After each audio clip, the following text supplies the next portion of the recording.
దర్శనము అనండి.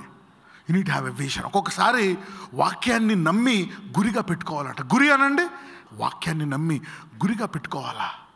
చూద్దాం. Not having a good vision or a good destination.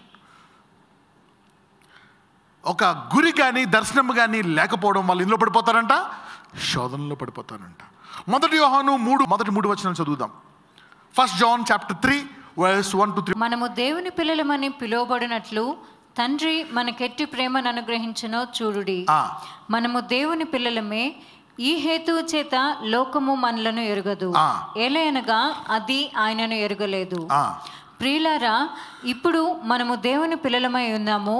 మనము ఇక ఏమవుదుమో అది ఇంకా ప్రత్యక్షపరచబడలేదు, కానీ ఆయన ప్రత్యక్షమైనప్పుడు ఆయన ఉన్నట్లుగానే ఆయనను చూతుము కనుక ఆయనను పోలి ఉందుమని ఎరుగుదుము. ఆయన యందు ఈ నిరీక్షణ ఆయన యందు ఈ నిరీక్షణ అంటే గురి. తర్వాత వస్తాడు, మనం ఎత్తబడతాము, ఆయనలా అవుతాము అనేటువంటి గురి. ఆయన యందు ఈ నిరీక్షణ పెట్టుకొనినా ప్రతివాడు ఆయన పవిత్రుడై ఉన్నట్లుగా తన్ను పవిత్రునిగా చేసుకో. ఒకవేళ ఈ గురి లేకపోతే ఏమవుతావు? నువ్వు కూడా శోధనలో పడిపోతావు. అసలు గురి అనండి, ఎస్, ఈ నిరీక్షణ. అమ్మో, every day I need to go and meet this God, man, this God, I need to meet this God. ఈ గురి ఉన్న వాళ్ళు ఏం చేస్తారంటే తను తాను పవిత్రపరుచుకుంటారంట. He will make himself holy and righteous. 14 1 Peter 2:5 చదువుదాం ముందు. 1 Peter 2:5. యేసుక్రీస్తు ద్వారా దేవునికి అనుకూలములగు ఆత్మ సంబంధమైన బలులను అర్పించుటకు. ఆత్మ సంబంధమైన బలి అనండి. ఇంగ్లీష్లో చూస్తే you also as lively stones. అంటే ఈ జీవితం అంతా ఎలా చదవాలంట? త్యాగపూరితమైన జీవితం. బలియాగం అనండి. You know, our life should be a life of sacrifice. యేసుక్రీస్తు ద్వారా చూడండి, you also as lively stones are built upon a spiritual house, a holy priesthood, to offer up what sacrifices? Spiritual sacrifices. ఈరోజు మీరు అందరూ ఇక్కడికి వచ్చి ఈ వాక్యం వింటున్నారంటే మీరు ఆత్మీయ త్యాగము చేశారు. ఇంట్లో కూర్చోలేరు, ఆదివారం వారం అంతా పని చేస్తారు, ఇంట్లో కూర్చోవచ్చు కదా హాయిగా, ఏదన్నా మంచి ఎక్కడికైనా పోవచ్చు కదా. కానీ ఏం చేశారు మీరు? ఆత్మీయ త్యాగం. ఇది మీరు ఎల్లప్పుడూ నిలుపుకొనుగాక. Spiritual sacrifice. You want worship God. కొంతమంది ఇంకా ముందే వచ్చి దేవుని ఆరాధిస్తారు. They will worship God, they like God. Spiritual sacrifice. Spiritual sacrifice, త్యాగము చేయాల. Spiritual sacrifice. యేసుక్రీస్తు ద్వారా దేవునికి అనుకూలములకు ఆత్మ సంబంధమైన బలులు అర్పించుటకు పరిశుద్ధ యాజకులుగా ఉండినట్లు మీరును సజీవమైన రాళ్ల వలె ఆత్మ సంబంధమైన మందిరముగా కట్టబడుచున్నారంట. A life of sacrifice. పొద్దున్న లేసి త్యాగం చేయాల, కొంచెం నీ ఆత్మకు సమయము తీయాలి. 15 ఐసోలేషన్, వేరుపరచబడుట. ఏం చేయబడుట? మేము ఫ్రెండ్స్ అండి, ఎప్పుడు కలిసే ఉంటాం, మీరు నేను ఏకమై ఉన్నాం. వద్దు, కాసేపు వేరుగుండి ప్రార్థన చేసుకోండి. Sometimes try. యేసుప్రభు శిష్యులతో జీవితాంతం కలిసే ఉంటాను రండి అని పిలిచాడు, తర్వాత కూడా కలిసే ఉంటాం. కానీ అప్పుడప్పుడు ఏం చేసేవాడు? వాడిని వదిలేసి ఎక్కడ పోయేవాడు?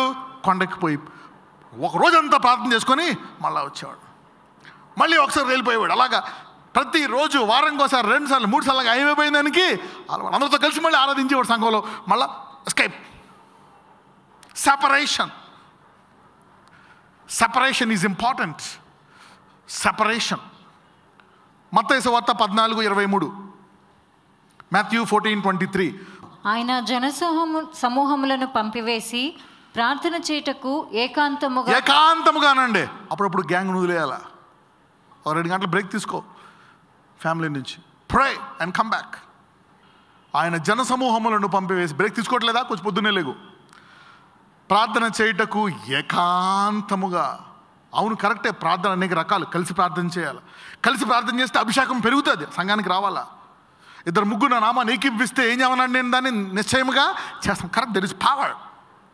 అది సెకండ్. కానీ దానికి నువ్వు ముందు దేవునితో ఏకీవించి ప్రార్థన యొక్క శక్తి తెలిసిన తర్వాత అప్పుడు సహోదరుడితో ఏకీవిస్తే ఇద్దరు కలిపి ఇంకా గొప్ప కార్యాలు చేయొచ్చు.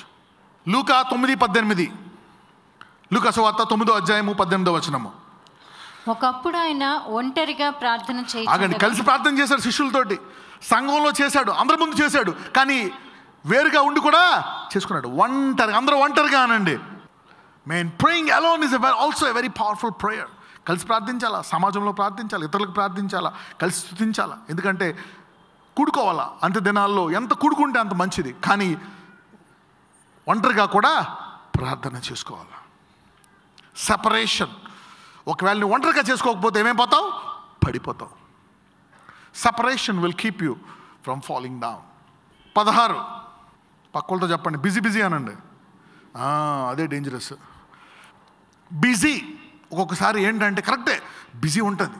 బిజీలో కూడా కొంత సమయం తీసుకోవాలి. ఒక్కొక్కసారి బిజీ లైఫ్లో పడిపోయి బ్రేక్ ఎక్కువ అయిపోతే కష్టమవుతుంది. ఎలాంటి వాటిలో బిజీ అవుతామో చూడండి ఒకసారి. లూకాసు వార్త 14:15-20. లూకాసు వార్త 14:15-20 వచనము త్వరగా. ఆయనతో కూడా భోజన పంక్తిని కూర్చుండిన వారిలో ఒకడు ఈ మాటలు విని, దేవుని రాజ్యములో భోజనం చేయవాడు ధన్యుడని ఆయనతో చెప్పగా, ఆయన అతనితో ఇట్లా నేను, ఒక మనుషుడు గొప్ప విందు చేయించి అనేకులను పిలిచెను. విందు కాలమందు అతడు, ఇప్పుడు సిద్ధమై ఉన్నది రండి. ఎవరా మనుషుడు? దేవాతి దేవుడి గురించి చెప్తున్నాడు అనమాట. ఓకే, విందు కాలమందు అతడు ఇప్పుడు సిద్ధమై ఉన్నది. చదవమ్మా. రండి అని పిలువబడిన వారితో చెప్పుటకు తన దాసుని పంపెను. అయితే వారందరూ ఏక మనస్సుతో నెపములు చెప్పసాగిరి. మొదటివాడు, నేను ఒక పొలము కొని ఉన్నాను, అవశ్యముగా వెళ్ళి దాన్ని చూడవలెను, నన్ను క్షమింపవలనని నిన్ను వేడుకొనుచున్నాను. పొలం కొనాలండి, లేకపోతే ఎండిపోతుంది, అందులో పంట చూడకపోతే, అది సరిగ్గా చేయకపోతే అది ఇలా అయిపోతుందండి, అలా అయిపోతుందండి. కానీ కరెక్టే, నువ్వు నీ పని చేసుకోవాలా, నీ పని చేసుకో. గుర్తుపెట్టుకోండి, నీవు నీ పని చేసుకోవాలా. కానీ ఎప్పుడైతే సృష్టికర్త పిలిచాడో అన్నీ వదిలి రావాల్సిందే. And the creator calls, stop it. ఆ బిజినెస్, ఆ ఫ్యాక్టరీ వదిలేసి వచ్చేసాయి. ఎవరు పిలిస్తే? సృష్టికర్త పిలిస్తే. The creator calls, stop it. ఆయన ఇజ్రాయెల్తో ఏం చెప్పాడో తెలుసా? మీరు కానాను వెళ్ళినప్పుడు, వచ్చేసినప్పుడు మీరేం చేస్తారో తెలుసా? 5 సంవత్సరాల తర్వాత 6వ సంవత్సరం మీరు పంటనే పండించొద్దు. మరి ఎలా ప్రభు అంటే, 7వ సంవత్సరం మీరు విశ్రాంతిగా ఉండి. 7వ సంవత్సరం ఎలాగా అంటే ఆయన ఏమంటాడో తెలుసా? 6వ సంవత్సరం ఉంటుంది కదా, 6వ సంవత్సరం మీకు 3 రెట్లు పంటేస్తాడంట. అది 7వ సంవత్సరం సరిపోతుంది, 8వ సంవత్సరం సరిపోతుంది, 9వ సంవత్సరం నుంచి మళ్ళీ మీరు పంట వేసుకోండి అంటాడు. ఎంతమందికి అర్థమైంది ఇది? సృష్టికర్త ఎప్పుడైనా వదిలేమన్నాడంటే నీకు అక్కడ ₹1,00,000 లాస్ వస్తుందా? దేవుడు వదిలేమన్నాడంటే అర్థం ఏంటి? నీకు 10 లక్షలు ఇవ్వబోతున్నాడు అనమాట. Something else. మరి పొలం మరి పాడైపోద్ది. అందుకనే ఏది ముఖ్యం అప్పుడప్పుడు దేవుడు కొన్ని పిలిచాడు, అలాగా పరీక్షిస్తాడు. మరి ఈరోజు ఎలాగా? No no no no no do it. చదవమ్మా. మరి ఒకడు, నేను ఒక స్త్రీని వివాహం చేసుకున్నాను, అందుచేత నేను రాలేనెను.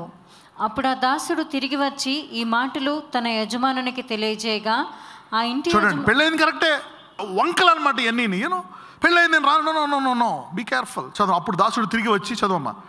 తన యజమానునికి తెలియజేయగా. ఇవన్నీ కూడా సాకులు, బిజినెస్ అని, అదని, ఇదని. ఇంకొకళ్ళేమో ఎద్దులు కొన్నారు. మరి ఒకడు, నేను 5 జతల ఎడ్లను కొని ఉన్నాను, వాటిని పరీక్షింప వెళ్ళుచున్నాను, నన్ను క్షమింపవలనని వేడుకొనుచున్నాను. బాబు, ఎడ్లు కొన్నానయ్యా, నేను పరీక్షించే పిచ్చి పంపించేస్తాడు. నేను పరీక్షించుకుంటే మంచి వస్తాయి, లేకపోతే 1 లీటర్ వస్తుంది. పొలం పరీక్షించుకుంటే 5 లీటర్లు వస్తాయి. ఎలాగా మరి? నువ్వు ఈ టైంలో పిలిస్తే ఎలాగా? దేవా, నీకు అర్థం చేసుకోవాలి నువ్వు. కానీ దేవుడు పిలిస్తే వచ్చాయి, ఒక్కోటి 50 లీటర్లు ఇస్తాయి. God calls, come man. వాళ్ళ పిలిస్తే, వీళ్ళ పిలిస్తే లేట్ చేయి, సాకులు చెప్పు. సృష్టికర్త పిలిస్తే సాకులు చెప్పక, గుడికి రావడానికి, ప్రార్థించడానికి, స్తుతించడానికి సాకులు చెప్పక. Don't tell reasons when it comes to God.